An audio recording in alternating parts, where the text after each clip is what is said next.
Okay, so preschoolers. We are going to continue on with our growth and development, and we are going to look at preschoolers, school age kids, and adolescents today. So, our preschoolers, they are growing taller, they're losing some of their chubbiness from being a toddler, and they are working on refining all of these skills that they're learning. So, they're working on their motor skills, their social skills, as well as their cognitive skills. So we see them start slowing in their physical growth, and they are really ramping up their mastery of these skills. And that's going to prepare them to be successful once they enter school.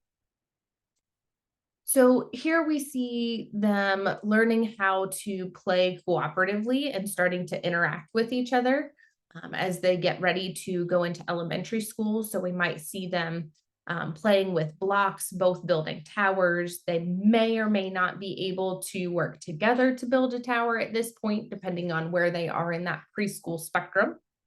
Um, and we see their attention spans start to lengthen, but they're still going to be easily distracted. So they can pay attention for 15 to 30 minutes, but still, if something shiny comes up, they're going to turn to it. Easily distracted still. So some of those skills that we're working on, we are learning how to run. We are learning our colors, our shapes, our numbers, our colors. Learning how to control our muscles. We've got all our teeth now. We're on a normal eating schedule. We should start developing a hand preference by the time we turn 3. And as each year passes, they're going to get better and better at using all of these skills. So how do we prepare kids for engaging in cooperative play?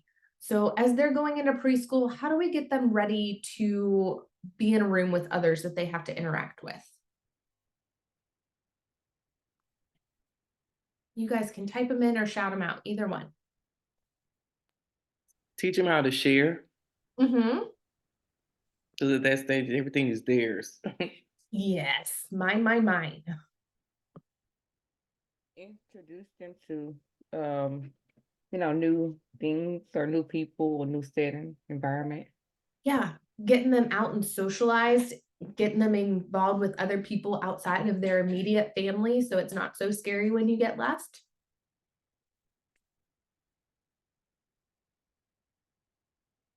Teach them to play nice, teach them about friendship, social interactions, different settings. Yep.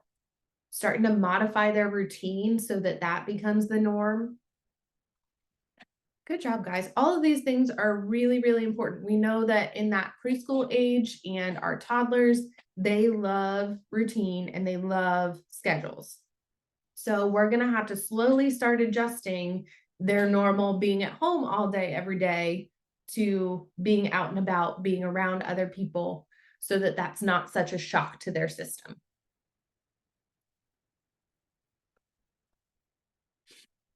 So cognitive development, we are in that pre-operational phase according to Piaget. So we are not able to think logically. We're still understanding that there are words that match concepts and ideas. So a lot of the things that we see during this age are symbolic.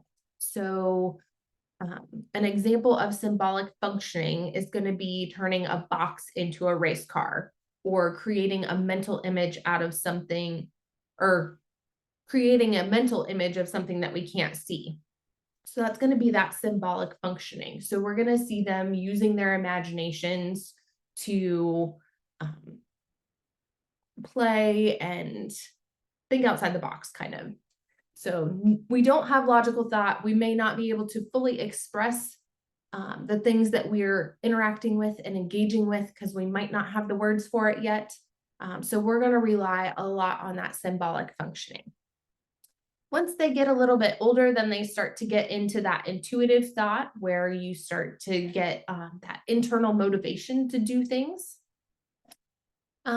Their vocabulary, they should be starting to talk in short sentences at this point, learning their colors and numbers, and eventually they'll get to about 2,000 words at this age. So we've got a lot of learning that happens. We know that culture impacts every single aspect of our development. So it does also influence our sense of initiative. So how gung-ho are we to be a self-starter on something? Do we have to wait for older siblings? Do we have to wait for permission to do something? Or can we just go off and do it ourselves? We also see parents and older siblings modeling language. So are we a bilingual household, or do we have older siblings that can model this language to us, or are we only hearing our parents speak? That's all going to influence our overall development at this age and how we interact and learn. We can start to notice some delays that come in at this point as we are learning language. So we can have physiological delays to our language development, and those are things like brain damage, any genetic syndromes, or hearing loss can cause some delays to our language development. We have psychological, if we have an anxiety disorder, or we have a conduct disorder, autism, any intellectual disability can cause a delay in our language development. And then environmental stressors, things like infections. So do we have neonatal meningitis or encephalitis, where we can have some brain damage that needs to recover before we're able to continue to develop our language? So language development, we can have delays in both understanding. So can I understand what you're telling me? And can I express what I'm feeling? Do I know the words for it? So either type can end up with a language delay. We talked about routines. So one of those big routines that we have at this age is our bedtime habits. And we have to really stick to that routine that we set to have bedtime be a peaceful occurrence. We know that a lot of times attention behavior or attention seeking behavior comes in. We try and prolong bedtime as long as humanly possible to try and not miss out on anything. So we need to make sure that we have some nice quiet activities that we do before bed. We stick to our normal routine that signals it's time for bed. We're going to do X, Y, and Z, and then we're going to lay down and go to sleep. In the event that the child is doing those attention getting behaviors, if we fall into those and we let them get away with it, then it defeats the whole purpose of having that routine. So we really need to stick to our routine and keep it consistent so that we're not having a 3-hour bedtime ritual. So why are these bedtime rituals comforting to preschoolers? Why are they important to them?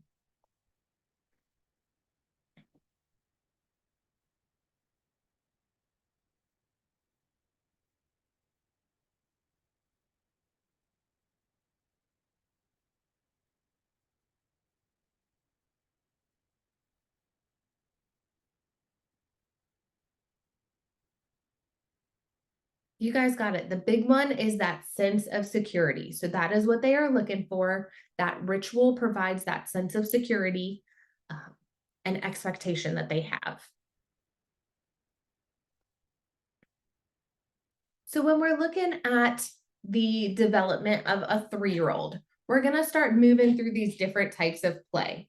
So we start with parallel play, which is where we've got 2 toddlers that are playing next to each other, but they're both doing their own thing. They're not interacting with each other.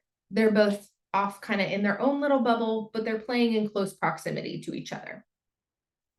From there, we move on to associative play, which is where we're both going to be doing the same thing, but we're still going to kind of be doing it independently.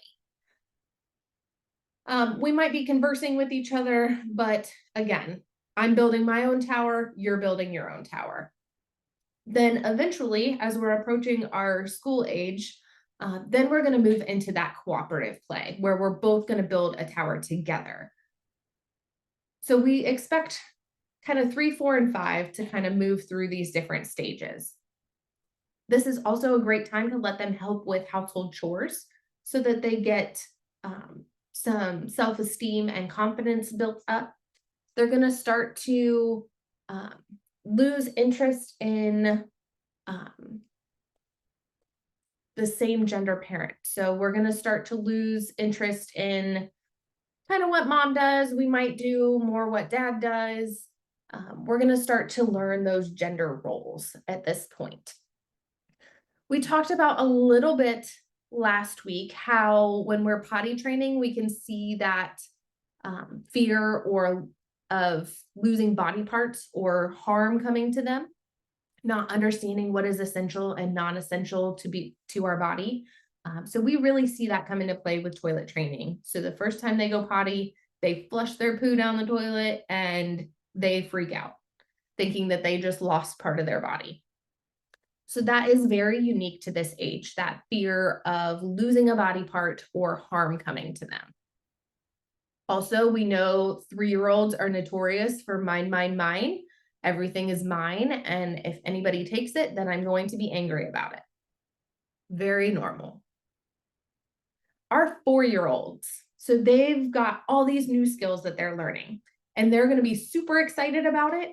So they tend to be a little bit more aggressive in showing off these skills.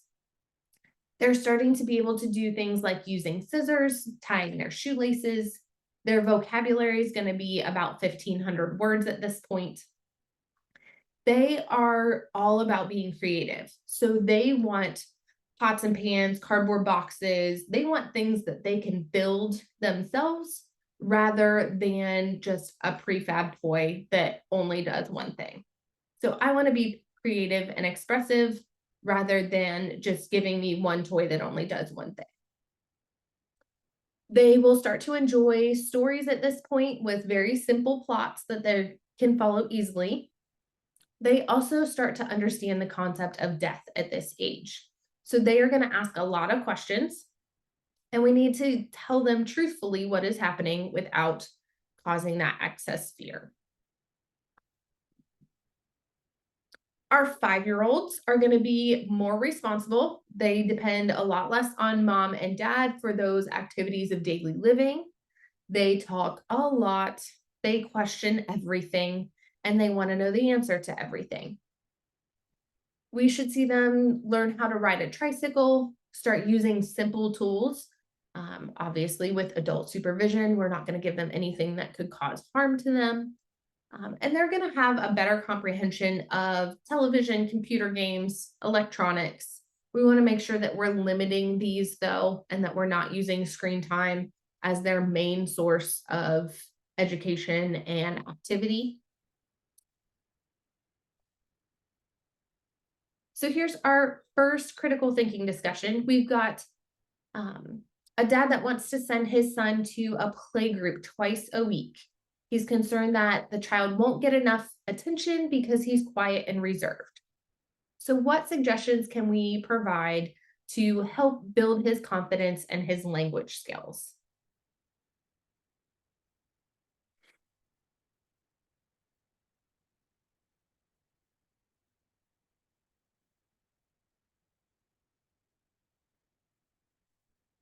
How do we build language skills in kids? By asking them questions. Yep, absolutely. Ask them questions, have conversations with them. What else can we do? Have more interaction with other kids, maybe their same age. Or Yep. if they have a sibling, well, no. Sometimes siblings teach kids the little ones bad things, so no, we're gonna say that. So yeah, more social with other kids their age. Pre-introduce, have a talk with them, ask them ask the child how they feel about it, or their feelings of excitement if they're willing to try it before trying it. Yeah. Yep. See how they're feeling about it. Yep. What else can we do? What exposes them to language? What types of activities? Their iPad or their tablet or the TV The show. television shows. Yep. Books. Yeah. Books. There we go. We can read to them. Let them hear that language. Let them see the words in front of them. Yep. Reading is a great way. We can ask them questions about the story too to help them understand the meanings of words. And then we talked about like those passive ways that we hear language, television, music, conversations. Good job, guys.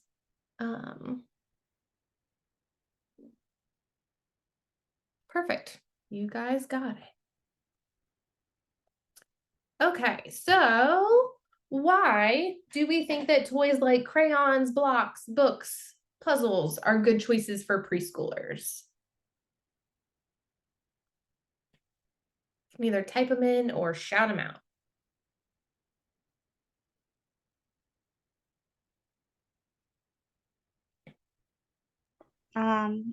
It help them to be creative. Yeah, it exercises their creativity. And I was gonna say like hand development, like when it to begin like them starting to write and stuff like that. Yep, they're learning those motor skills that they're trying to refine. They're learning to be independent. It's something that they can do by themselves or with minimal help or supervision. Helps with thinking skills. Speaker's not working.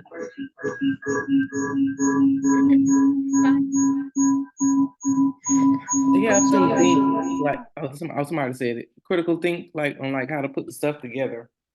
Yeah. Somebody already said it. Never mind. I said thinking skills. Yeah. Never mind. Yeah, you guys got it. It's all about what their current developmental stage is. So they're working on things they can do by themselves and refining those motor skills and thinking skills. You guys got it.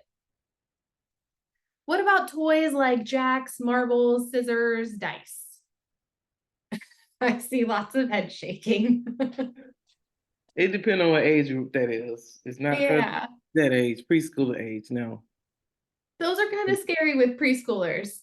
Those, Because it could fit through a toilet tissue hole. yep, exactly. It's a choking hazard. That's the big one. Hopefully we're not choking on a pair of scissors, but still risk for injury there.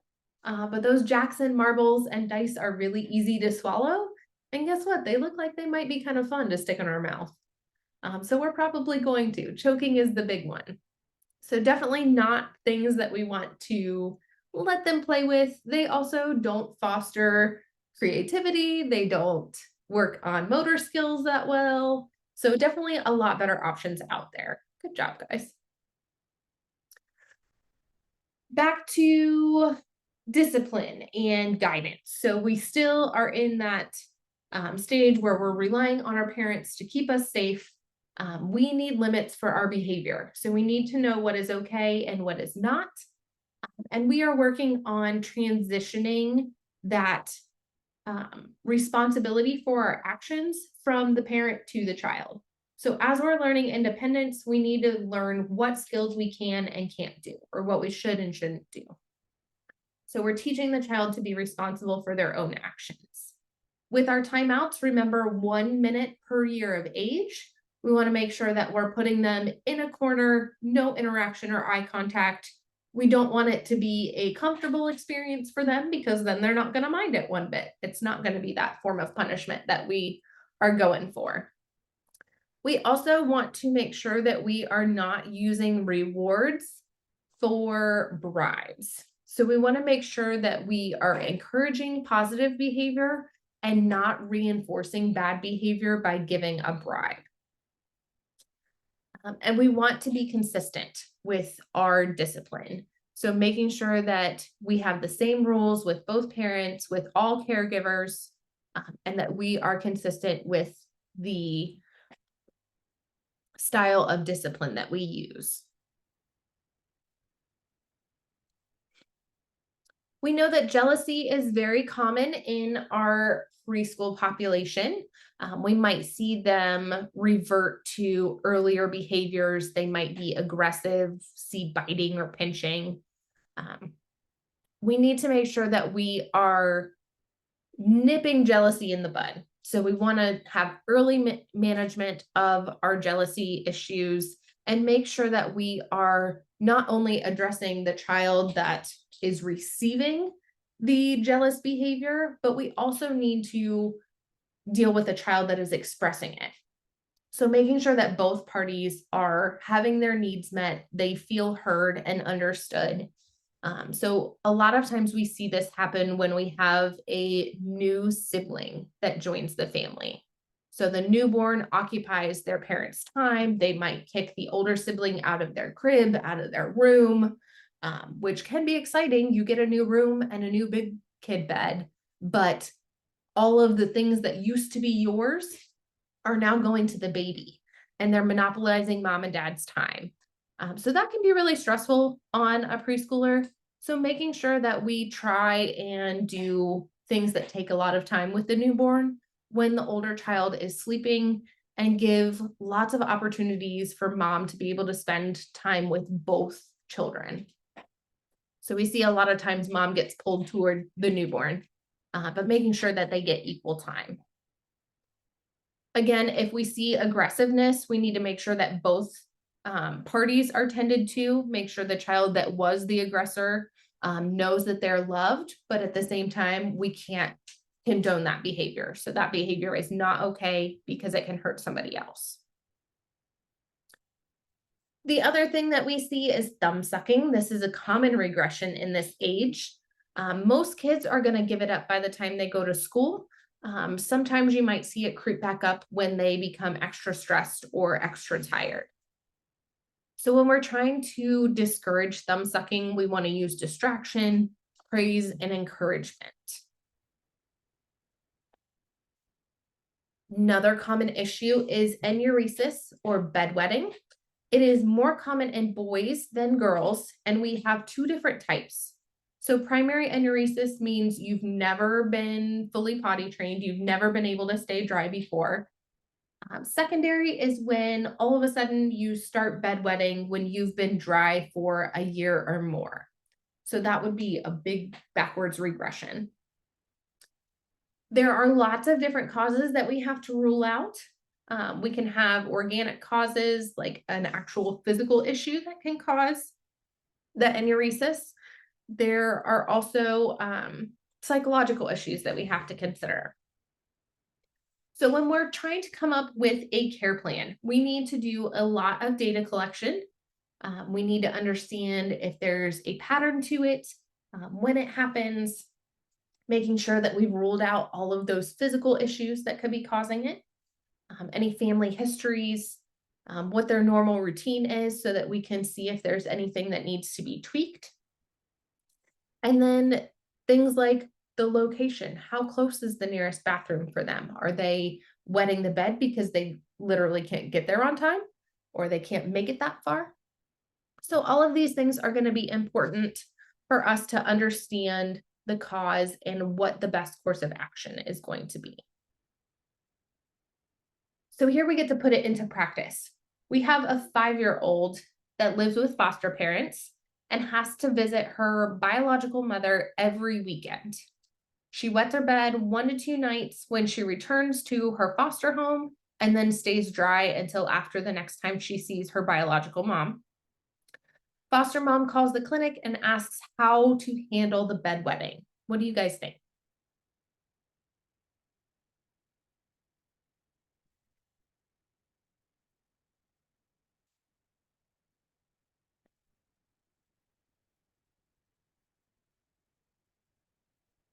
What do you think is causing her to wet the bed? Stress. Stress, absolutely. Switching households. Stressful on a child. So what can we do to make it better?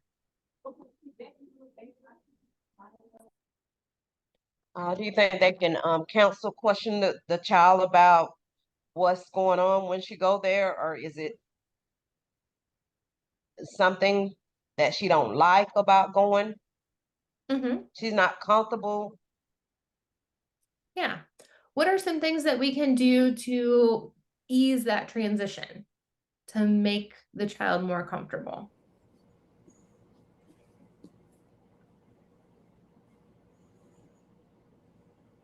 Depending on the child's age, maybe there's some items at the current home that she could take with her to the other home that'll make her feel more comfortable, like a stuffed animal or a doll. Yeah. Just maybe the setting of, the other home versus the home she currently stay in. Yeah, taking a security item with her, something that might give her a little bit of normalcy would be a great idea. If mom only sees her every other week or only on the weekends, do you think mom is well in tune with her schedule and her normal routine? No. No. Would you No. ask the foster mother, and would you basically ask them, like, what does she do when she go to the mom's house, and then what does she do? What routine does the father? Well, basically, what routine both of them would have for this? Like, what do they do when she wet the bed, or they Mhm. would question it because a 5-year-old is not really going to talk. Yep. Yeah. So foster mom's going to be a great resource here. So asking what her routine is at home, what biological mom's routine is, does she know what your normal routine is? That might be an education opportunity there. So making sure that we have consistency between the two households is going to be essential for this child feeling comfortable and safe and secure in both environments. What can we do for um, the foster mom to help in that transition while we're trying to figure things out, make life a little bit easier on her?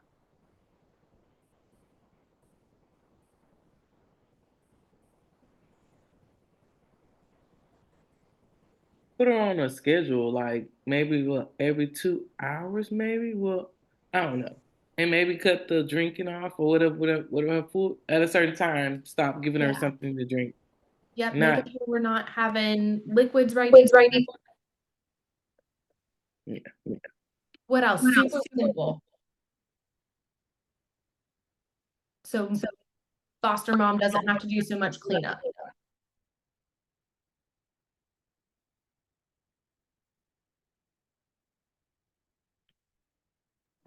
You saying like using maybe an incontinence item at nighttime because of the fact that she has a pattern of bedwetting?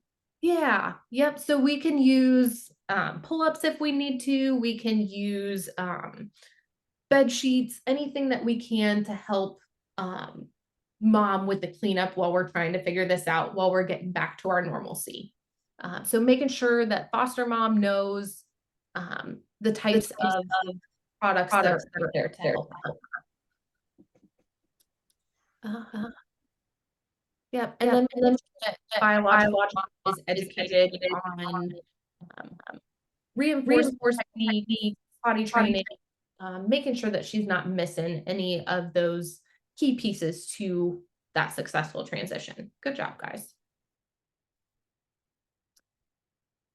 So when we are looking at our preschool programs, we want to promote cooperation among the kids in the program. So things like crafts, playing simple games are going to help them learn how to have that group cooperation, teaching them coping skills when things don't go their way. That's really what our preschoolers are working on. They're learning how to live in groups at this point. We are also seeing a lot of influence on our preschool programs with the child's self-esteem. So if they have a program that fosters positive reinforcement, then we're going to see positive relationships. We're going to see that self-esteem grow. If the child is constantly being torn down, then we're not going to see that positive self-esteem. We want to make sure that the preschool program's curriculum is consistent with those developmental milestones that we're working towards. That it's culturally sensitive, linguistically appropriate. So making sure that if we are a multilingual household, maybe that's important to us. We want our child to go to a preschool that has teachers that can speak multiple languages. That might be something that we consider. We also want to make sure that the staff are up to date on their education. They're constantly improving, just like we do with nursing and with teaching, making sure that we know what the latest research shows and what the best way to interact with children is. And then making sure that it's a safe environment, that the facilities are well maintained.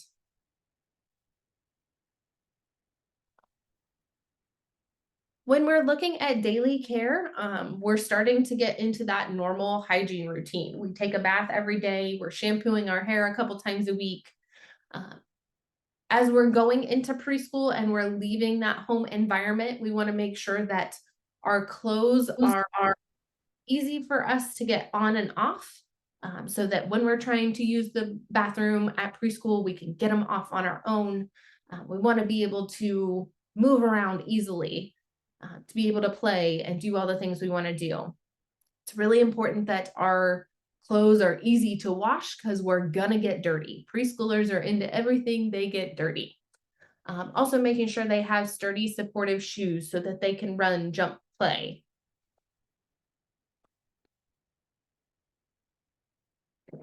Because our kids are on the move all the time and they are into everything and curious about everything, accidents are a major threat for them.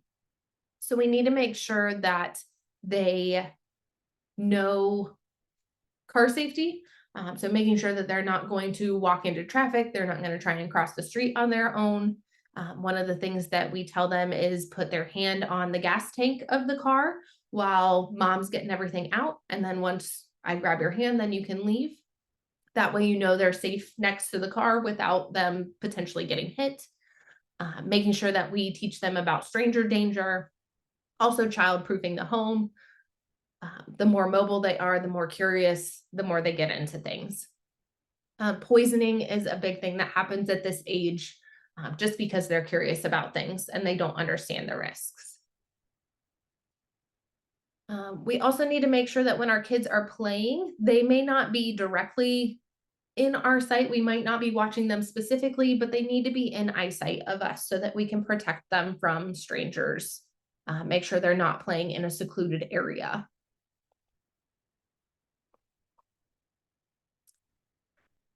We know that play is important to skill development, learning how to socialize, communicate. So even when they're in the hospital, we need to make sure that we are allowing opportunities for play. Sometimes we do have to restrict that if the patient has a communicable disease, they have activity restrictions, or if they have a neurologic injury where they can't have a lot of outside stimulation. So when we're choosing toys for preschoolers, we want to foster that creativity, their learning, their muscle development. So like we talked about earlier, things like crayons, blocks, finger puppets, climbing mats, musical instruments, all of those are going to be good choices. We have different types of play. We talked about the different stages of play where we start with parallel, we move to associative, and then finally we end up in cooperative play. We can also do therapeutic play where we're, instead of doing physical exercises for physical therapy, we're going to play. We can do play therapy to help a child be able to express their feelings. A lot of times they don't have the words for it, but if you let them color or paint or draw, they can get out their emotions a little bit easier. Art therapy is another great one, giving them opportunities to express their creativity. We want to support non-competitive play. We want everybody to have an opportunity. We're learning those social skills. So non-competitive play is going to be our best choice to help build everybody's confidence and problem solving, teaching us how to communicate with each other.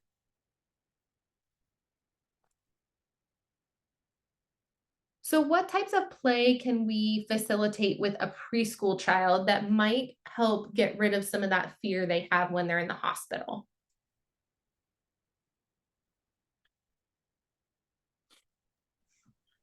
Would it be pretend play where you would pretend probably a scenario that they have to experience so they know that this is not to harm you or hurt you, but to help you? Yeah, anytime we can role play with them and allow them to see what's going to happen, that really helps them to understand. So that symbolic thinking kind of comes into play here. What else?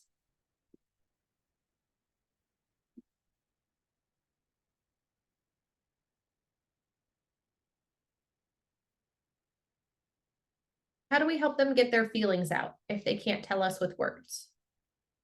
You can use like pictures or something. Like you can like pull like one of their favorite cartoon shows. You can pull up one of their episodes and make them like, hey, this is what happened, da da da. You know, Yeah. something like that. Yep. I think it's called, is it Pictionary? Like, you know, a lot of kids learn some pictures, seeing things. Yes. Yep. They are very visual learners at that age. Yep. Giving them opportunities to draw or color, being able to role play with a stuffed animal. They can pretend that they're the doctor. Anything that helps them to give them an alternative way to express themselves without having to use words. When we have a child with some sort of disorder, whether it be, Styles, yes, I'm sorry to interrupt. Christy said that she's logging out so she can fix her sound. okay, Could you let her back in? yep, she should be able to get back in. Yep. Okay. Whenever we have a child with a neurodevelopmental disorder or sensory motor disorder, we do have to adjust how we interact with them. So these children might need more stimulation to be able to engage and play the way we would expect them to. We have to consider their mental age rather than their chronological age. So I could be 15, but I have the mental capacity of a 5-year-old. So things that are developmentally appropriate for a 15-year-old are not going to be developmentally appropriate for me because I only function at a 5-year-old level. So I'm not going to like computer games. I'm not going to like puzzle books. I'm not going to be able to read chapter books. I'm going to be at a 5-year-old level where I'm going to want to be building with blocks, riding a tricycle, those type of activities. So it's really important that we consider their mental age rather than their chronological age.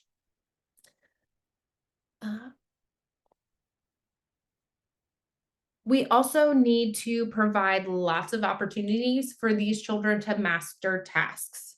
They're going to need to do things repetitively to be able to do them successfully. So they need lots of opportunities to master something, and they need increased understanding that it's just going to take them longer to be able to do things. We're going to skip this one. Questions about preschoolers? We'll move on to our school age kids. So our school age kids really enjoy facts rather than fantasy. They're starting to get into that logical form of thinking. So that's where facts are starting to play more importance. They're starting to evaluate the world based on their contact and their cognitive abilities. So they're going to be looking for opportunities to gain knowledge, to have a sense of accomplishment. This is where we see this industry versus inferiority. We're looking for ways that we can feel like we've accomplished something. They're starting to learn things like just because an object changes shape or is divided into pieces, it still retains the same characteristics. So if I cut a pizza into slices, it's still a pizza. It's still the same size. It's just broken up into pieces. They're starting to understand things, being able to start to interpret change. We also see where school age children start to be judged by their peers based on their performance. So do they get good grades? Are they really good at sports, at music, at art? So this is where we start to see Erickson's stage of industry. They're using their skills and their knowledge that they're obtaining to master activities that they enjoy and finding out what activities bring them that sense of accomplishment. We also see that they are in Freud's stage of sexual latency. So they are going to be focused on same-sex friendships and learning their role identity through observation. And like we talked about with that logical thinking, they're in Piaget's concrete operations. So they're starting to be able to see other points of view. They're responding to how their parents and their teachers are responding to situations and how that impacts their willingness to try new things. Their physical growth is going to start to slow until they reach puberty. At this point in their age, they should reach their adult size of brain. They're also going to be developing their muscle coordination. Make sure that when we are assessing a child that we're not looking at their size to dictate their emotional maturity. We do see that sometimes children have higher expectations put on them because they are outside of their growth standards. So if we have a child that is larger in size, we might think they're older than they are. We might treat them as an older child. Same thing, if we have a child that's very petite, we might think they're younger than they actually are. So make sure that we are not doing that quick judgment of a child's ability just based on their size. We start to see differences in roles during this age. We have our role that we play in the family at home. We also have our role that we play in school. So sometimes we might have responsibilities at home for younger siblings, whereas when we're in the classroom, we're all treated equally because we're all students. We also have to be careful of stereotypes of behavior. So sometimes we might think that girls are more timid. So we may or may not punish them if they're displaying aggressive behavior. We have to be careful of our reaction. So boys tend to be more accepting of aggressive behavior than girls do because that's kind of the stereotype. So we want to make sure that we are aware of those stereotypes and that we are treating all of our kids equally. Education should be consistent across the board. Same thing with making sure that we are not transferring those traditional values onto a child, making sure that we let them explore both gender roles, both activities, so that they get a well-rounded experience. We start to introduce sex education at this point. This is a lifelong process. This is going to be less formal instruction, and we are just starting to learn the differences between boys and girls. So we're going to use the correct names for genitalia. We're going to answer questions very simply, and then making sure that we are teaching them appropriate ways to explore their body as they're learning the differences between boys and girls.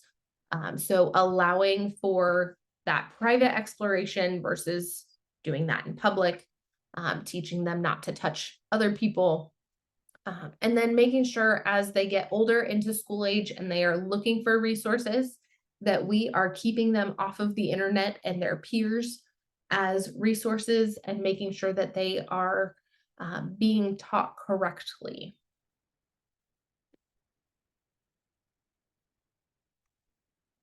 So one of the things that we do have to provide is education on sexually transmitted infections. So we're going to have to provide that in very simple terms using factual and concrete information. Remember, they like that logical form of thinking. And we're going to be more concerned on the harmful effects of unprotected sex, drugs, using that as our form of education rather than trying to scare the child out of participating in those activities. As we're setting goals for our children, we need to make sure that they are very realistic. We need to keep an eye on their schoolwork. A realistic goal for them would be working on their homework independently rather than you have to get all A's. As they're getting older, actually writing a book versus you have to write a bestseller, or I'm only going to be proud of you if you write a bestseller.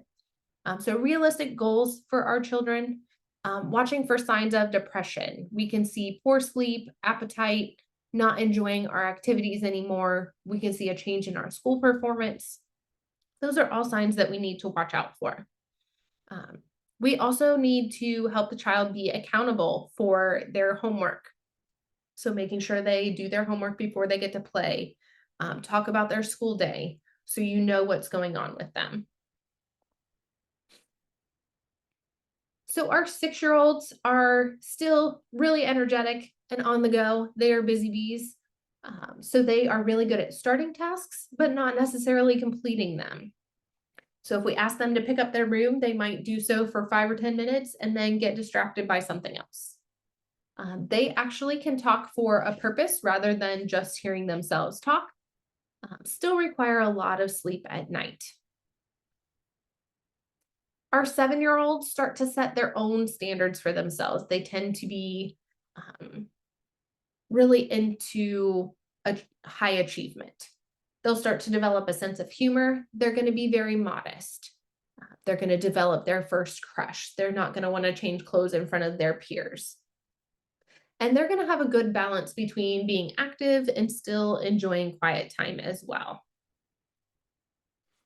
8-year-olds are getting to that point where they want to do everything for themselves. They can be left alone for longer periods of time to play independently. They're going to be very creative. They're going to start to enjoy group activities like clubs, Boy Scouts, Girl Scouts, be involved in a church group. And then they also will start to display hero worship. So they might be really into superheroes or Disney princesses, and that's what they want to be when they grow up.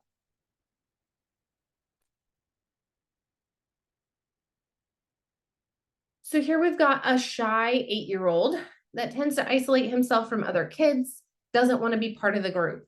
How do we help support him?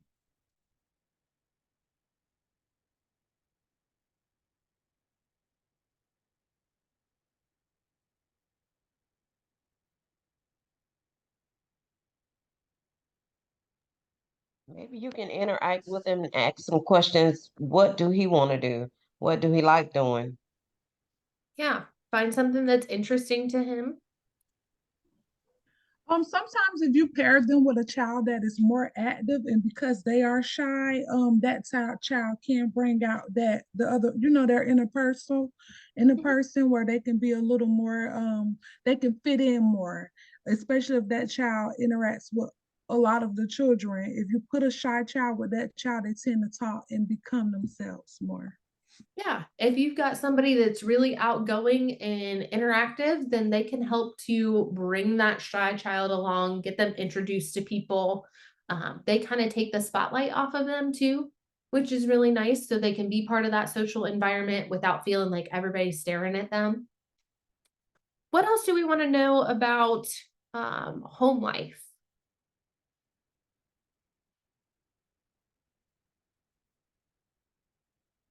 Or different interactions that they have? Well, you would want to know if they're the only child, because if they're the only child, then that would be a reason why they may be shy and reserved, because they don't have anyone to interact with of their age. Yeah. Yeah, we're looking at those different types of interactions do they have? How do they interact with their parents? How do they interact with their teacher? How do they interact with other children? So that we can encourage socialization in the right ways, seeing where those gaps are. What's another intervention that we can do at home to give them a little bit of socialization and learning some more responsibility to build that self-confidence?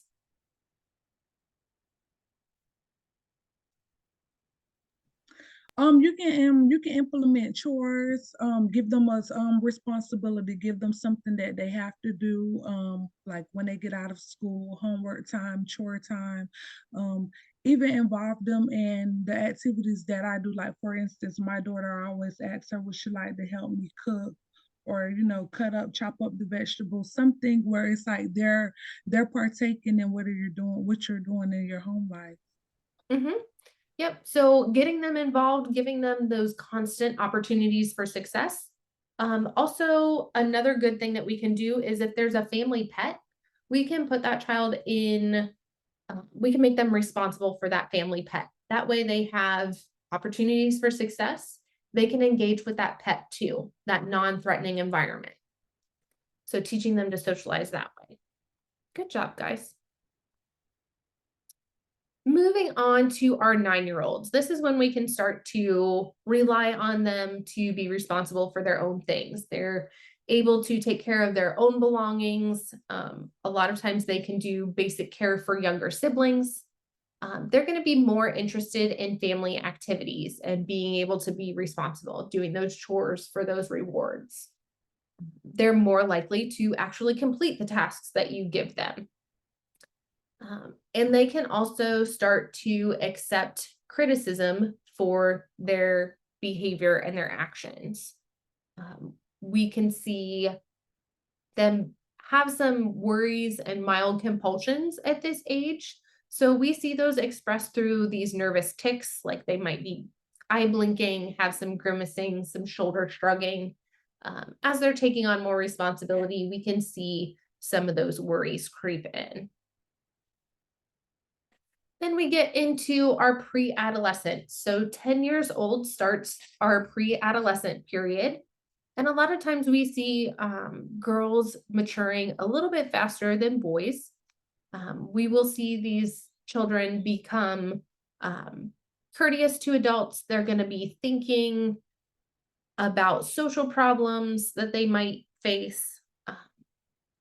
We start to see that abstract thinking develop, where we're thinking about things that we can't physically see or touch. And we see them requesting more independence. So they will want allowance for their chores. They will want to be left home alone for short periods of time. You see a lot of young girls at this age want to start babysitting and start to have some desire for things like that. And then they exhibit sexual curiosity by trying to identify with the skills of their gender role. They're going to be intolerant of the opposite sex. So at this point, boys have cooties, and also going to start to take an interest in their personal appearance. In our 11 and 12-year-olds, they can start to be argumentative. Their hormones are going to take a huge influence on both their physical appearance and their growth. So we see their growth hormones start to skyrocket. So they're going to hit that growth, that rapid growth again right before puberty. Also, their sex steroids are starting to come in, and their thyroid hormone is changing. So that all influences their growth and development. At this point, they need freedom, but specific boundaries. They are no longer infants. They are responsible for their own actions. So allowing them that independence while keeping them safe. So if we have a child that is going from elementary school to middle school, and all of a sudden now we are asking them to change classrooms, how do we think that impacts them? So how do we think that the switch from elementary school to middle school deals with their ability to change classrooms, the higher expectations that we put on them, the increased homework, increased responsibility? So how does that affect their stress, and how big of a change are we asking of them?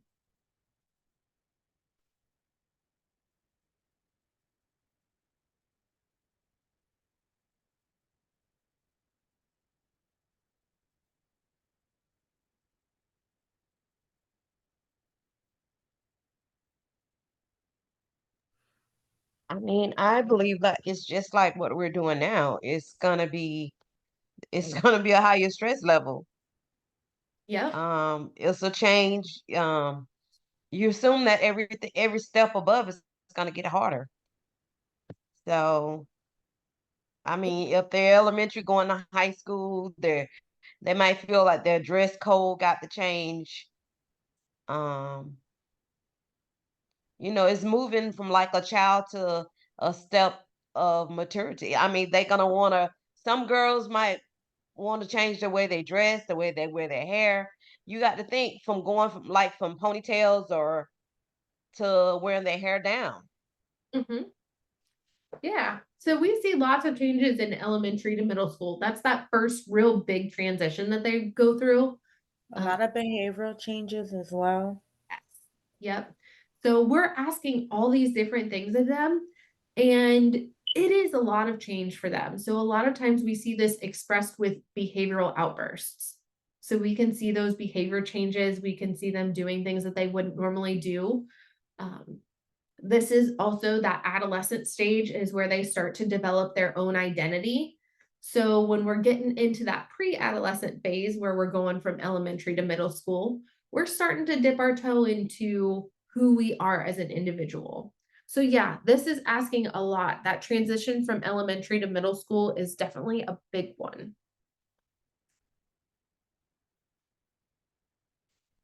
So even though we are starting to mature into adults, we still need lots of physical activity. So we are still going to be focused on play even through school age.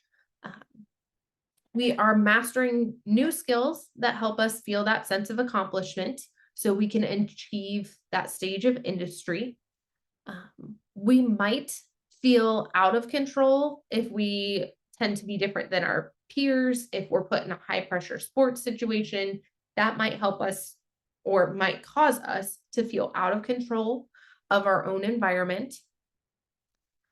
One of the things that we have to be careful of is the pressure that we put on kids to perform really well. So we might need some extra adult intervention education opportunities to make sure that we're not putting too much pressure on the child.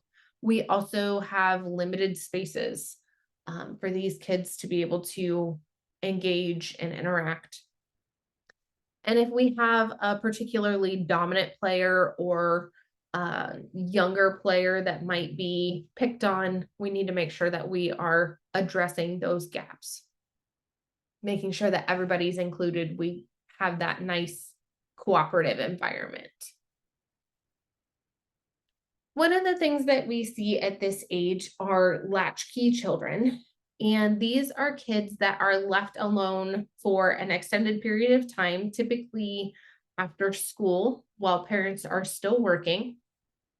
And these kids are subject to higher rates of accidents because they are left alone to care for themselves.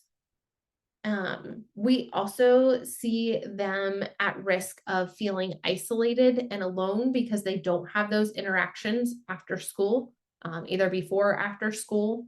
They also might not be able to participate in sports because they don't have any transportation to get there. They might not be as involved with their peer groups because they have to come straight home after school. So we need to make sure that we have a backup adult available for these kids in case of emergency. So whether that be a neighbor or another family member. So what safety guidelines do we need to put in place for these latchkey children that are going to be home by themselves, responsible for their own care?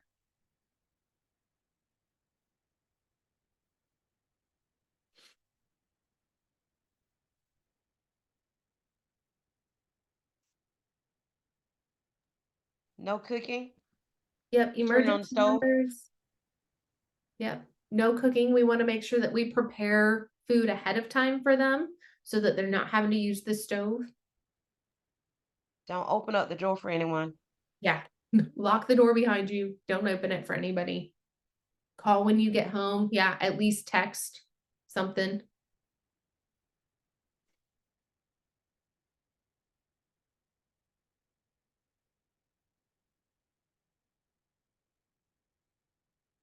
What else do you think? Yep, we said no opening the door.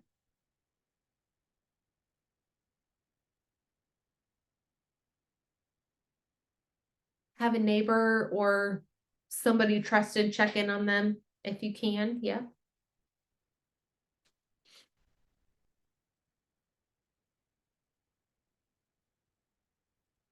Will we give them like a time schedule to do certain things? Mm-hmm. Like it's, such have your dinner here at this time, bath time, your bedtime in your room, and stuff like Yeah. that. Yep, having expectations for them so that they're not just doing whatever they want to when they get home. Yep. First aid, what to do in emergency situations. In this day and age, it's really nice to have security cameras where you can actually check in on your kid and have a way to talk to them and correct them if you need to from a distance. But yeah, understanding of what to do in emergency situations. What do you do if there's a fire? Who do you call? Where do you go? All of those are really, really important.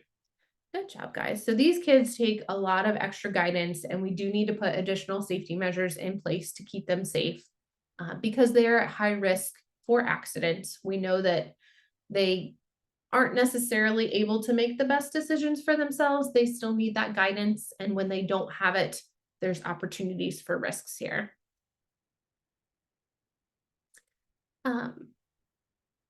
We do still evaluate their health periodically. We'll do a health screening before they start school. Also, if we start to see inattentive behavior at school, then we might do some additional screenings looking for hearing deficits, learning disabilities, language delays. And then we also assess their physical activity through their school classes and interaction with sports as well. If we see a child with a learning deficit, we might notice that they're not paying attention in class. They might be the class clown. They might act out as a way to cover up that disability. And we need to provide some nutritional education for this age group. We see fad diets and fast food being the majority of their diet. So teaching them how to support their nutrition appropriately. Hey, Amber, I need your camera on if you're still with us.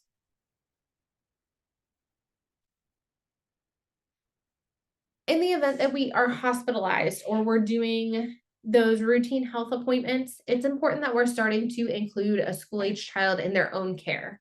They're able to understand simple explanations. We also have to accommodate for their schoolwork.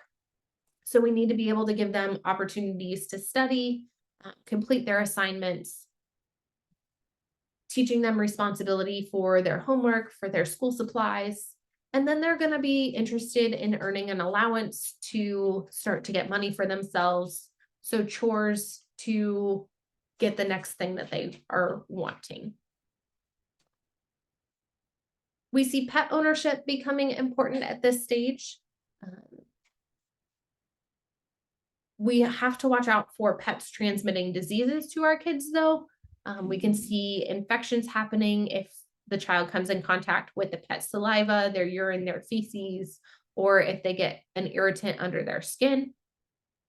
But we do know that pets help to lower our blood pressure and our heart rate. They can reduce loneliness and feeling isolated. They help with our communication, can foster trust, and help us to participate in some activities that we might not be willing to otherwise.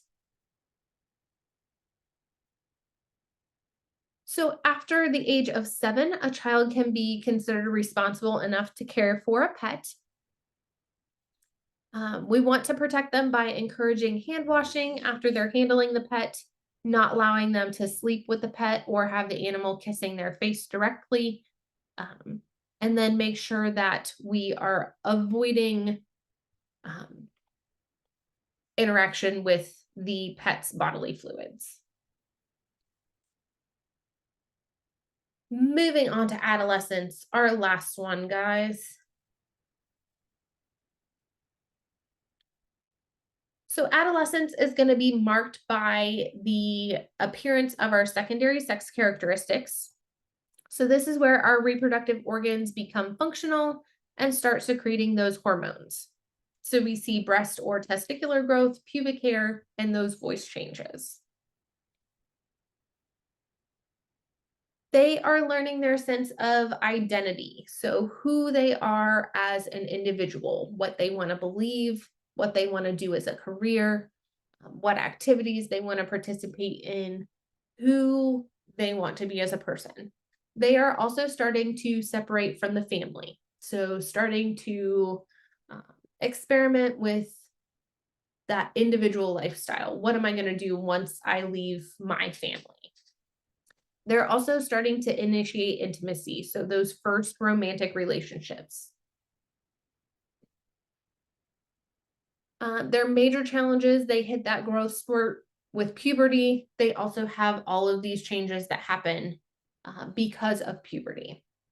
They're learning independence, how to function alone outside of the family. So we have additional coping mechanisms that we need to learn and understand. We have to learn how to communicate with adults and interact with them. And then how do we obtain that healthy lifestyle or maintain that? For Erickson's stage of intimacy, they are building their self-esteem, their peer relationships. They are really worried about fitting in. So that's going to be most important to them.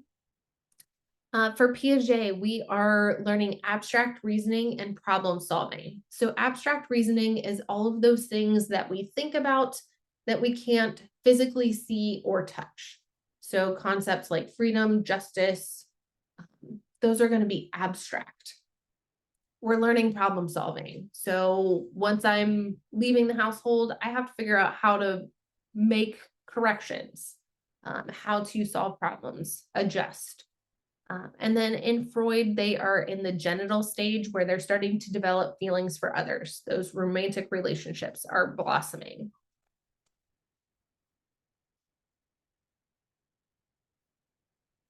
So our adolescence begins in girls in 13 or 10 to 13. It's where we start to see those rapid body changes. We distinguish adolescence by puberty, like we talked about.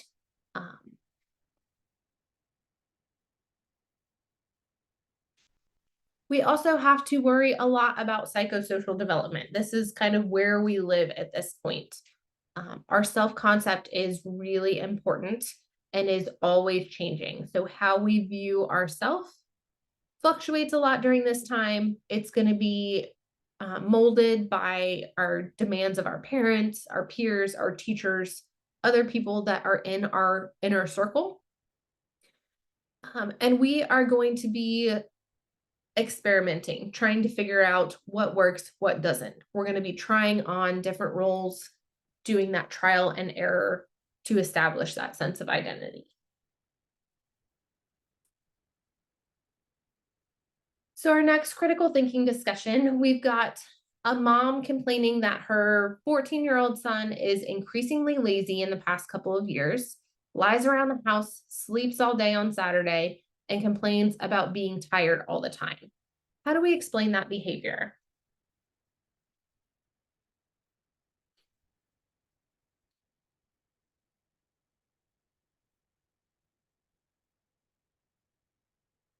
Is this normal behavior for a 14-year-old? I see some head shaking, yes. Yeah. It's common for us to see increased fatigue and tiredness in this age. What causes that? The schedule change when they transition from elementary school to middle school. They're no longer taking naps like they used to when they were in elementary school. They have to get up a little earlier because school may be taken at an earlier hour versus elementary school. And just hormones. Hormones, yes. Yep, we've It got could also be that they don't do activities, like they're less active. They're into the video games and stuff. yeah, yep. So we've got all these physical and chemical changes that happen because of puberty. We also see kind of that sedentary lifestyle start to creep in where we're not doing a lot of outdoor activities. So that's one of the things that we can encourage to help alleviate some of this. We need to make sure that we've got other activities that allow us to be active, some responsibilities. What else do we need to monitor during this time?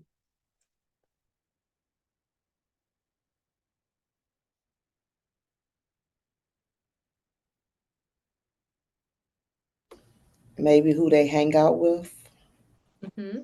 Outside influences.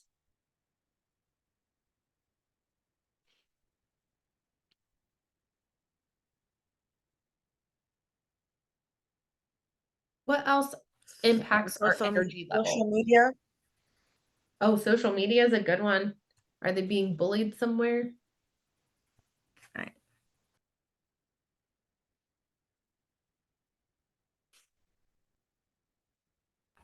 His nutrition or mental health.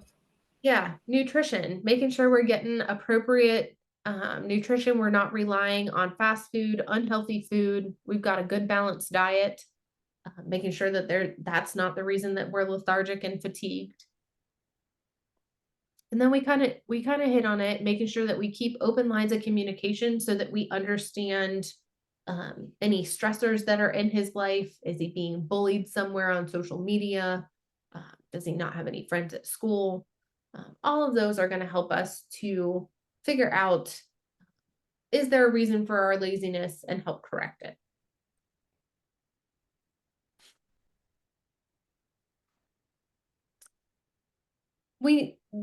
There we go. We know that every culture is unique, and independence can be viewed either as a goal of being mature and emotional development, but sometimes it's not viewed that way in certain cultures. Some cultures don't actually recognize adolescence at all. There's no word in their language for that specific age group.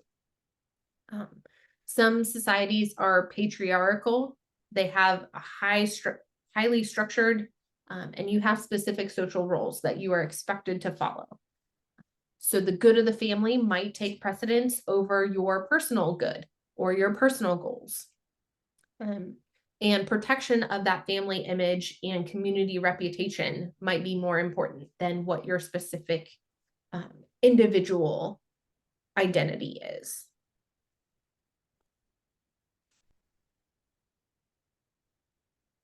Peer relationships are extremely important. They help the adolescent feel like they have somewhere that they belong. They start to develop a best friend. They find their peer group that they belong to. And like we talked about, they develop their first romantic relationships.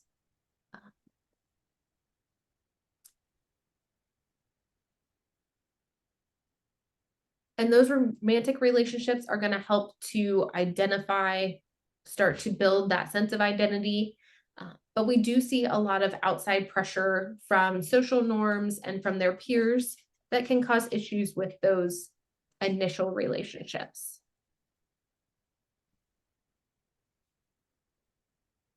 Their careers help to figure out how they're going to make a living. They're going to choose a career that's best suited for them, but in order to do that appropriately, they have to know what is important to them, who they're going to be as an individual.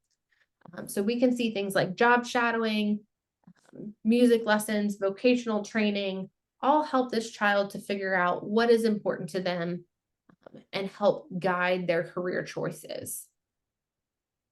But this is definitely something that they need to be able to do on their own, rather than being forced one way or another. We also have adolescents are taking on new responsibilities. Are they working outside of the house? They're learning banking, paying for their own things. They are starting to drive at this point. We need to teach them how to use money, balance a checkbook. This day and age, how to use a credit card, debit card, ATM, things like that. Piaget's cognitive development. So we are in that very logical, systematic thinking. We're still pretty concrete in our thought process. We take things very literally in early adolescence. As we get into middle adolescence, we see more situation-based thinking. We can take in other points of view. We can start to imagine possibilities. And then as we get into late adolescence, we're kind of in that post-formal cognitive thought where we can do that abstract thinking. We can start to think about long-term consequences of our actions and how they impact the people around us.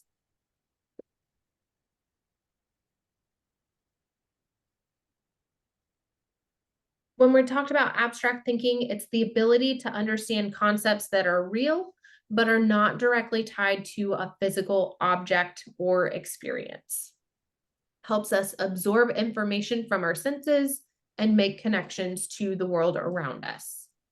So we see this expressed in adolescence as being able to sympathize and empathize with other people.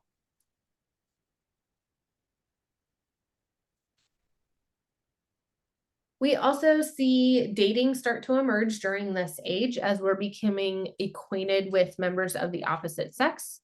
We start out with group dates where we've got a large group of friends that go to a movie together, do an activity together. Then we move on to dating with other couples, so double dates, things like that.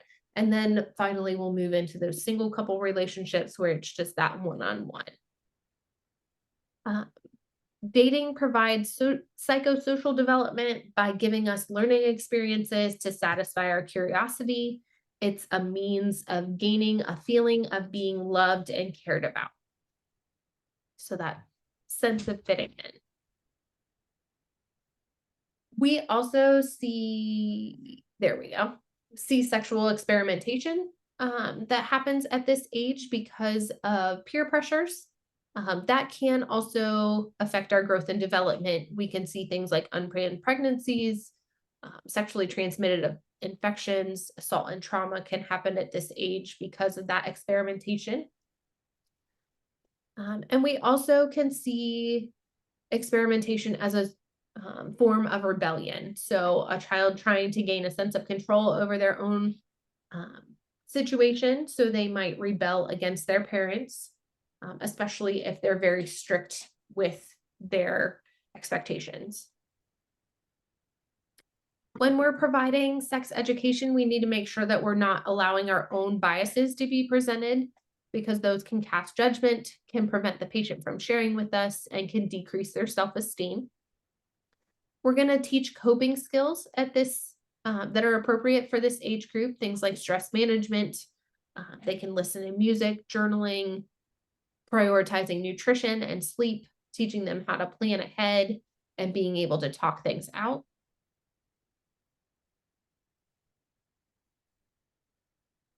By providing sex education at an early age, we're not increasing their risk of sexual activity. We are just making sure that they are well informed and making appropriate decisions, well-educated decisions for themselves. Experimentation is just a way of them figuring out what it is that they want and what is important to them. It's not a positive predictor of any decision about themselves. It's just an experiment. Parenting adolescents is extremely difficult. A lot of times we're starting to realize that we have to have our own opinions, and our child's opinions are going to be different than ours. And it's difficult to understand how much authority to express over your child. So how far is too far? How much do you let them do on their own? So ways that we can enhance open dialogues with adolescents is making sure that we have a confidential space. We provide an accepting atmosphere so that we can have that open dialogue. We want to use things like reflective listening and I messages. We want to help them explore all the different alternatives to their decision, and then teaching them natural and logical consequences for actions.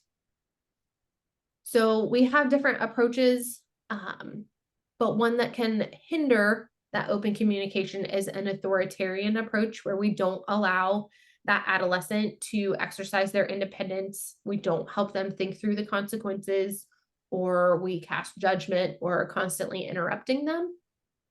That will cause that adolescent to shut down on us and not feel respected as an individual. So making sure that we keep those open lines of communication. We have to be on the warning signs for depression or risky behaviors. Some of the things that we need to look out for: if they're spending lots of time on the computer, early hours in the morning, they change the screen as soon as you come in. We do have to watch for pornographic material or making those frequent long distance phone calls. They might need some intervention at that point for some risky behaviors. We see a lot of dietary deficiencies in our adolescent population, specifically calcium, iron, vitamin B12, and zinc. We want to encourage family meals, frequent eating, having those healthy snacks readily available to make sure that they are getting the nutrition that they need.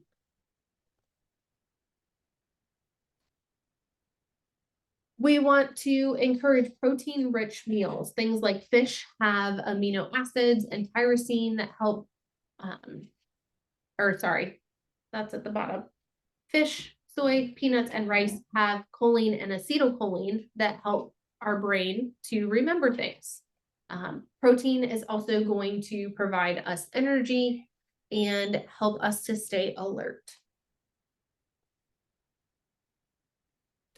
When we have vegetarian diets where we don't have any animal protein, eggs, or dairy products, we're going to be at increased risk for some of those vitamin deficiencies. So B12, calcium, iron, iodine, zinc. So we have to make sure that we have alternative sources of them, whether we have to take supplements or we can find other food groups that will provide those deficiencies. Also, when we're looking at sports and nutrition, we know that we need more glucose to be able to power our muscles while we're participating in sports. So carbohydrates are going to be rapidly converted into our glucose to transport into the muscles to help with the recovery. So teaching children, adolescents, those carbohydrates that are good sources of energy, as well as making sure they have adequate amounts of fat and protein to prolong that carbohydrate metabolism. Personal care, hygiene can kind of fall to the wayside at this point.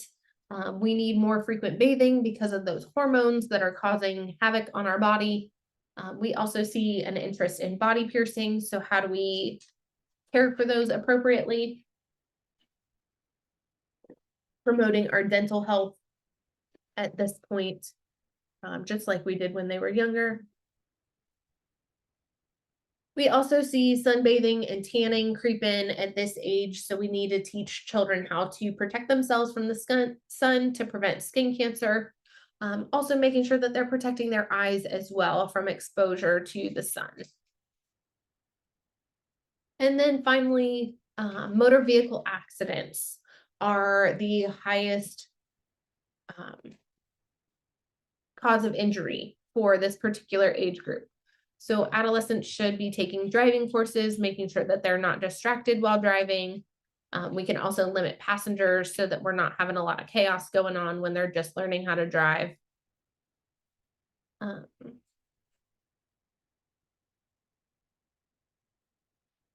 With sports, we need to make sure that we're having good assessments done to make sure that our athletes are safe. They're not overworking their body. They're using their sports equipment correctly. We also have to look for eating disorders. One of the things that we have is the female athlete triad, where we have an eating disorder, and then that lack of nutrition causes us to not have periods, which is amenorrhea. And then it can also cause osteoporosis. Drug use also creeps up during this age. We're experimenting. So we're going to be prone to mood swings as we're adjusting. We're going to feel that need to conform, be accepted by our peers. So there's going to be that strong influence for experimentation with drugs. One of the assessments that we do is a PACE assessment. So we're asking adolescents about their relationships with their parents, their peers, what their attitude towards exposure to marijuana is. That's going to be your P. Your parents, peers, and pot. Alcohol and automobiles is your A. So how exposed are they to alcohol at parties? What's their driving record look like? C is cigarettes, so looking at their smoking history. And then E is their education, looking at their school performance. So if they have 2 or more of those letters that are problem areas, they can be at risk for drug use. So which of these are substance abuse risks? So what's high risk, what's low risk?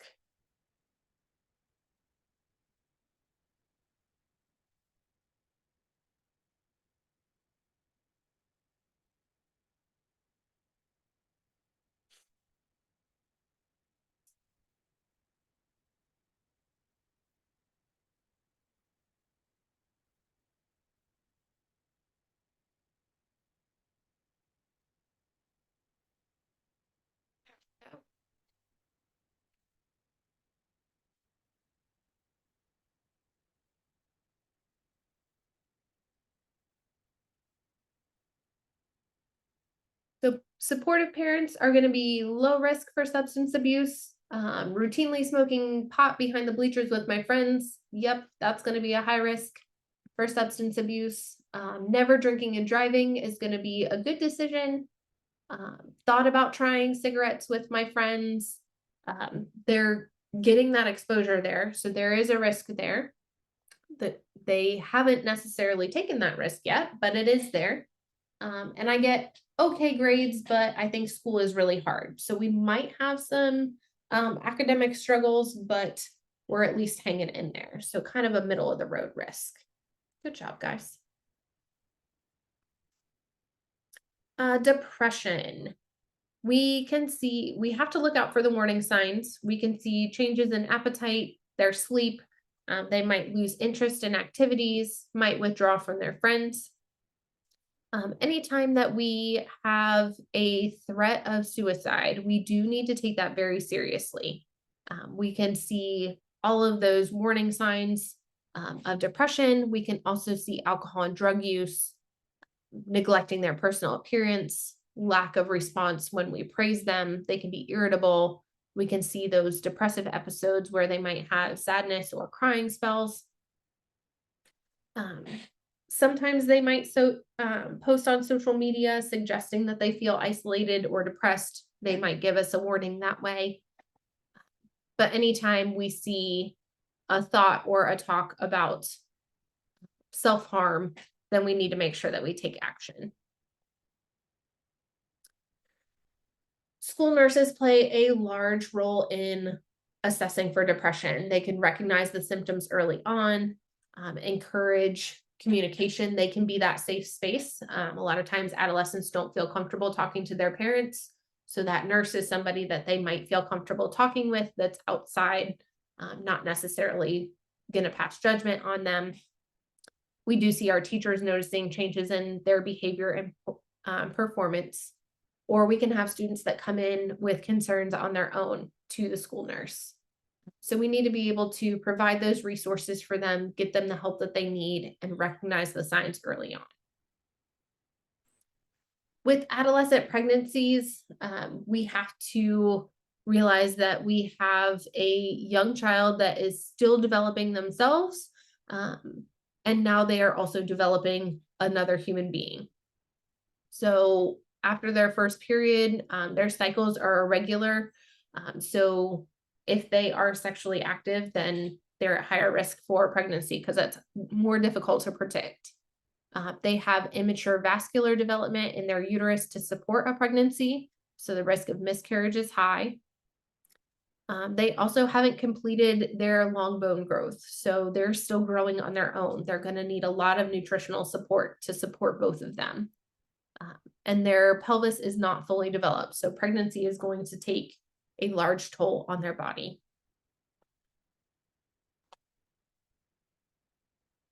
As we are dealing with adolescents and helping them through these problems, it's important that we have open lines of communication. We provide that sense of security, that privacy, letting them know that this is a confidential environment. We're respectful of them as individuals. They may be hostile because they don't know and they're afraid. So they may express that with anger. We see rebellion happen a lot as they're trying to grasp for independence. So providing that parent guidance and helping them have those open conversations and keeping that good relationship and rapport.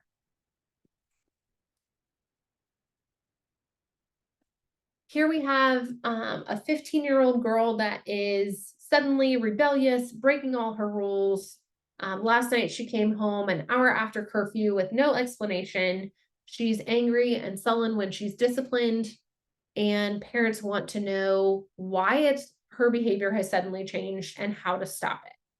So what advice do we give them?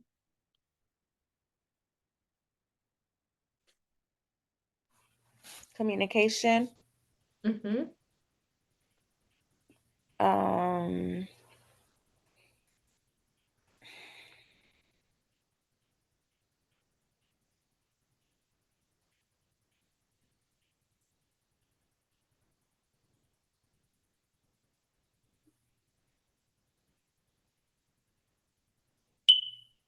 What else?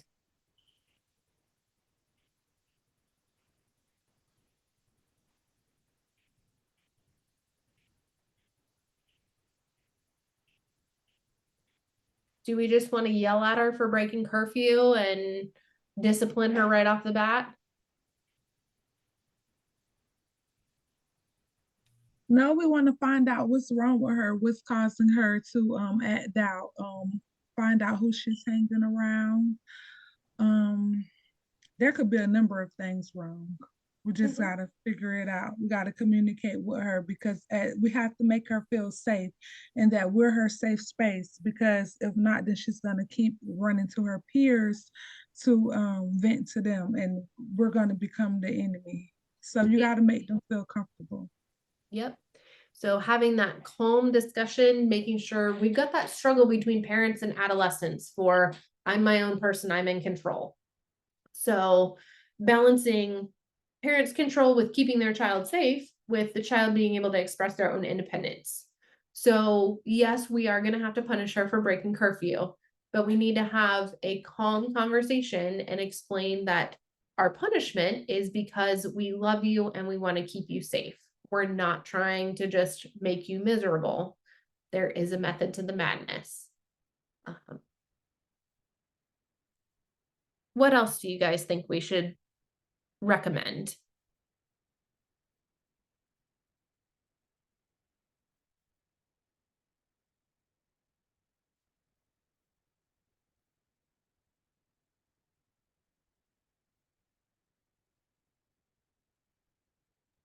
Will we, did somebody already say something about like the rules and regulations, like stipulations that she has done? And it's when, even though we're gonna punish her, you're gonna explain why, and she knows why. Maybe I don't know, because you said it says that she's rebellious, so that means this wouldn't be her first time she done it. So I don't know. Yep. Yeah, you want to explain it. Yep. So this is kind of normal development. This is unfortunately a phase that we go through. And your adolescent is going to be looking for her own identity, being able to be independent, figuring out what it is for her. Also, the peer pressure. Yep. Peer pressure is a big thing. Feel like they have to fit in wherever they may be or whoever they may with. So yeah, peer pressure. Exactly. Yep. So all of those play a role. We really want to support communication and allowing for that growth and development while still keeping her safe. So I might need to use some outside resources. Some counseling might be helpful for both parties just to help them to work through the transition together. Okay, guys, that is all that we have for our PowerPoint. So we will go ahead and move on to our Kahoot.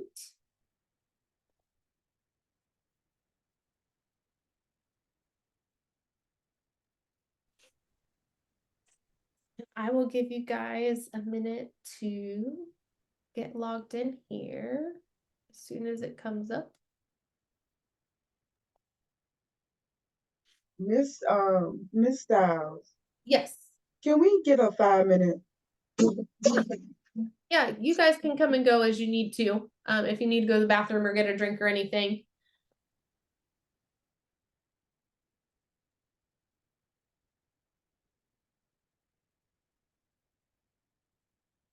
Hopefully we will get this up.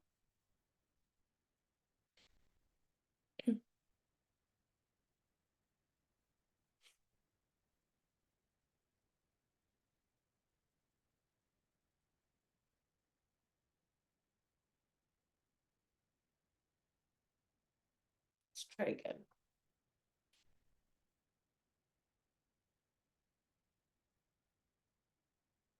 There we go. That looks better.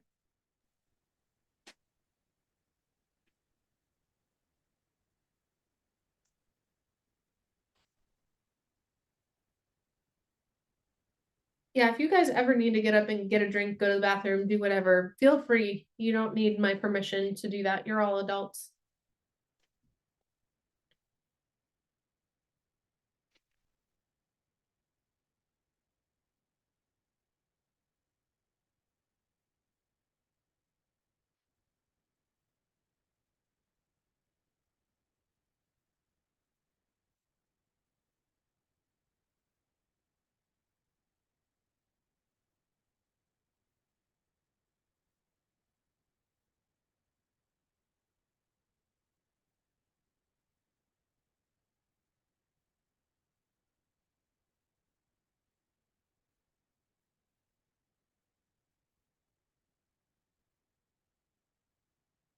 Okay, guys.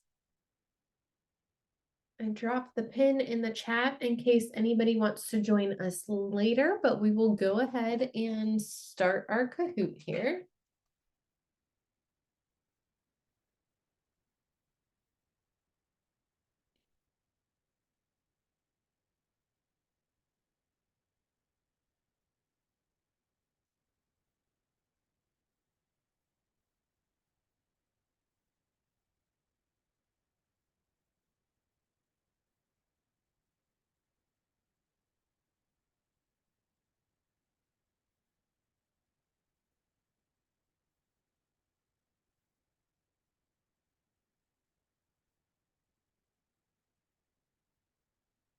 So our preschoolers are known for animism, and that's where they give human characteristics to non-human things.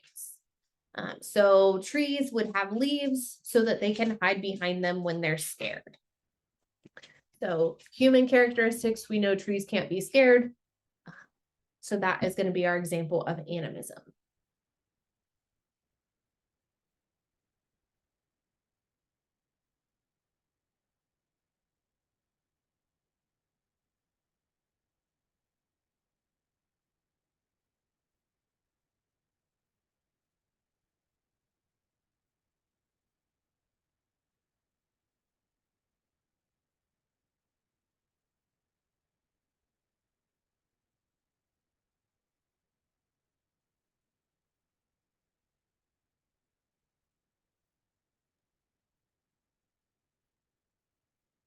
So when we're looking for play activities for a 4-year-old, they are going to be learning that cooperative play with their friends at that point. So remember, parallel play is 3, associative play is kind of our 4-year-olds, and then they're going to be learning cooperative play as they approach 5.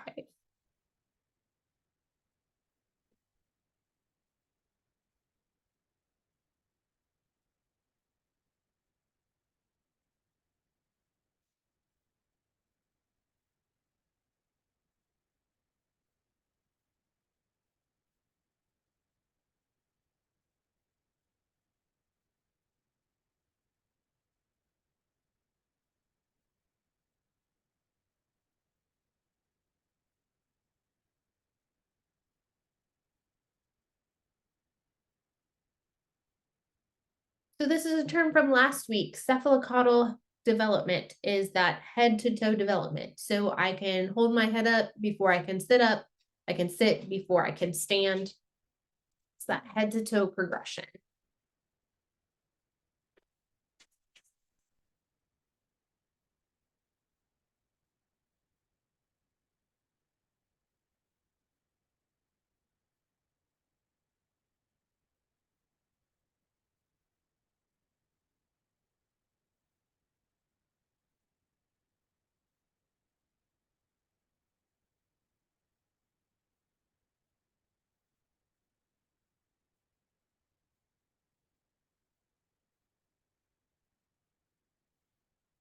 At 5, we're going to start letting them help with household chores, but we still need to do it safely. So we're going to let them set the table with paper plates Not going to be letting them walk around with knives or glass.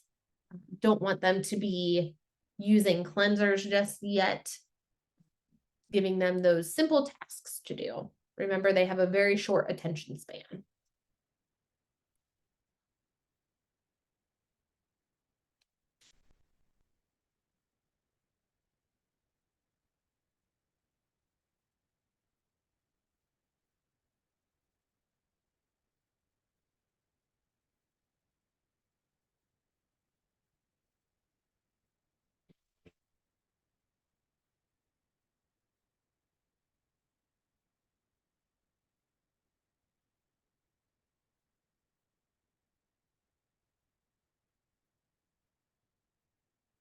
If we're thumb sucking, we will naturally stop by the time we hit school age. Remember, we want to use distraction and positive reinforcement to help the child get through it. But the best response is going to be that he will naturally stop by school age.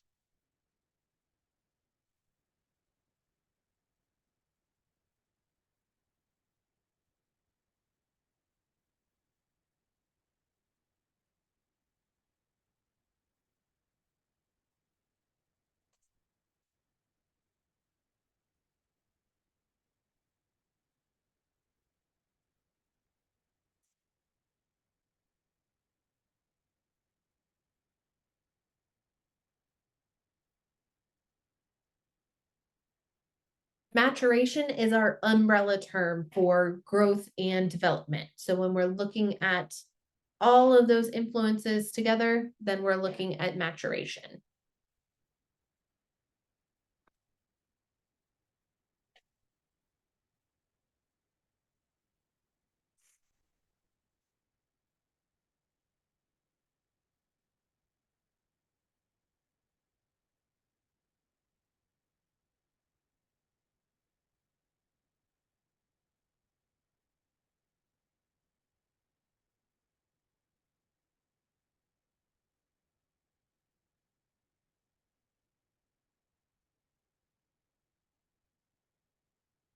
The most appropriate toy for a 3-year-old is going to foster that creativity and those motor skills. So a large construction set.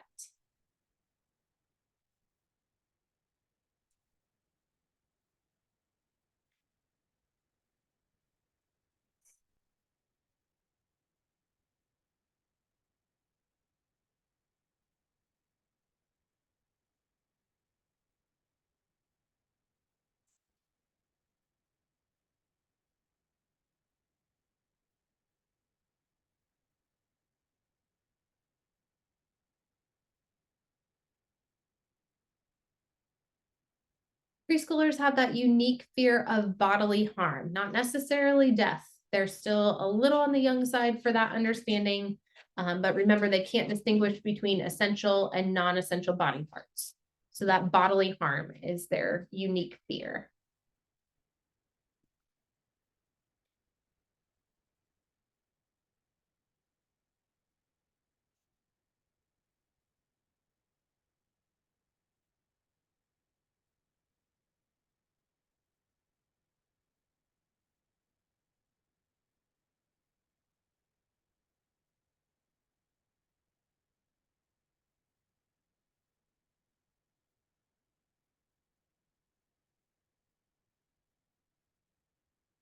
We covered this one last week, the Denver 2 developmental screening test.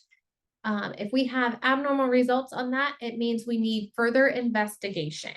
So we can't necessarily diagnose anything from it. It just says we're at risk for having a delay.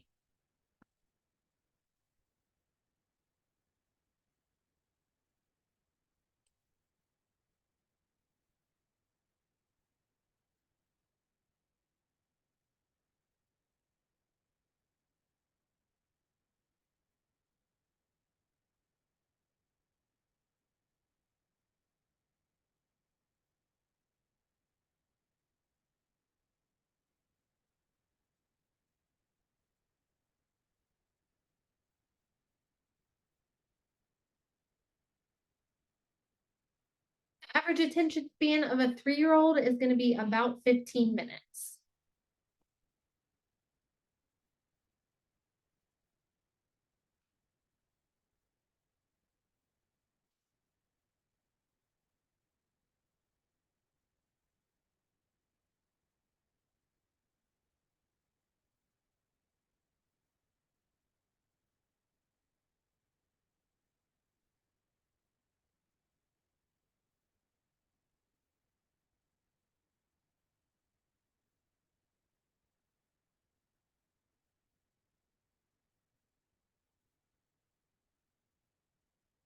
So intuition is where we have an opinion about something without necessarily having the facts to back it up. So for this child being Thor, he thinks that a nickel is more than a dime, and that's because our nickel is bigger than our dime. So we don't understand the concept of the value of money at this stage. We're just looking at that aspect of that physical size of the money. So at 4, we think a nickel is more than a dime because it is a larger object.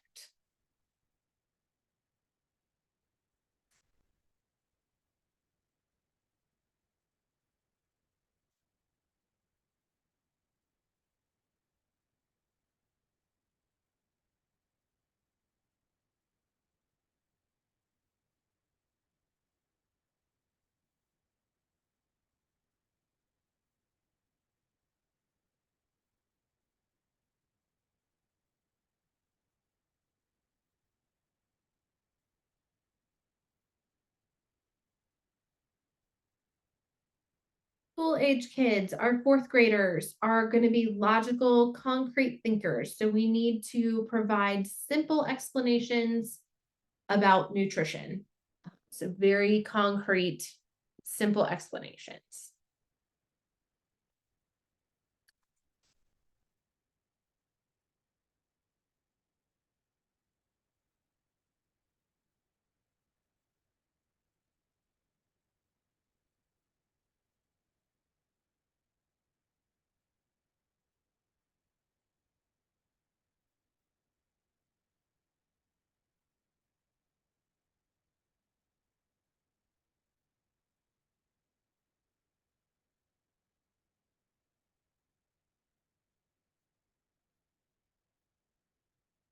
Mother, father, biological children is our nuclear family.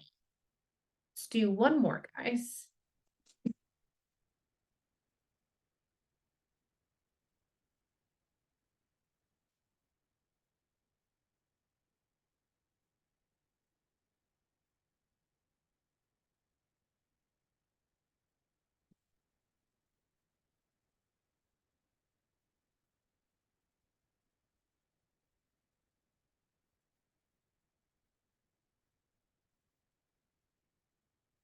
If mom can't breastfeed, the next best thing is iron fortified formula.